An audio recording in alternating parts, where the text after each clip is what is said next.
દાહોદમાં સ્માર્ટ સિટીની વાતો પોકળ સાબિત થતી હોય તેવું લાગી રહ્યું છે, કારણ કે 2015માં દાહોદ સ્માર્ટ સિટી જાહેર થયા બાદ પુરવઠા ઇન્ચાર્જ અધિકારી સાથે વાત કરતા તેમણે તાત્કાલિક ખાડા પૂરી દેવાની ખાતરી આપી.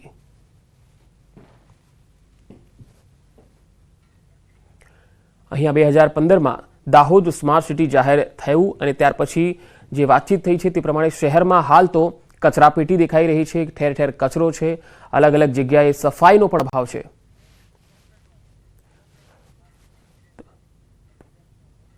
તો આ સર્કલની સ્થિતિ તમે જોઈ શકો છો કે સ્માર્ટ સિટીનું આ સર્કલ કચરાપેટીમાં ફેરવાઈ ગયું છે. સર્કલની યોગ્ય જાળવણી અહીંયા નથી થઈ રહી અને એટલું જ નહીં, શહેરના અનેક વિસ્તારોમાં ગટરના પાણી પણ છે, ગંદકી પણ ખૂબ જ વધી ગઈ છે.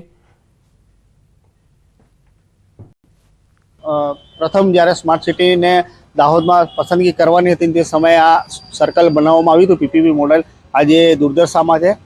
એને ખરેખર રીડેવલપમેન્ટ કરવામાં આવે અથવા અન્ય કોઈ સારા ઉપયોગ માટે આનો ઉપયોગ થાય તો દાહોદવાસીઓના હિતમાં છે. વર્ષ 2015માં દાહોદને સ્માર્ટ સિટીની ઘોષણા કરવામાં આવી હતી. ત્યારબાદ હરખથી એક જે સર્કલ બનાવવામાં આવ્યું હતું તે સર્કલ ઉપર આઈ લવ દાહોદ અને સ્માર્ટ સિટીનું બોર્ડ પણ ચિતરવામાં આવ્યું હતું.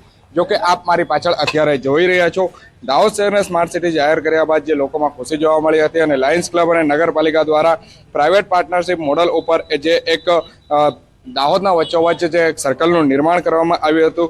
જો કે આ સર્કલ દિવાલ ઉપર દાહોદ માટે પ્રેમ અને સ્માર્ટ સિટીને થયેલી ઘોષણા અને લખાણ પણ ચિતરવામાં આવ્યું હતું.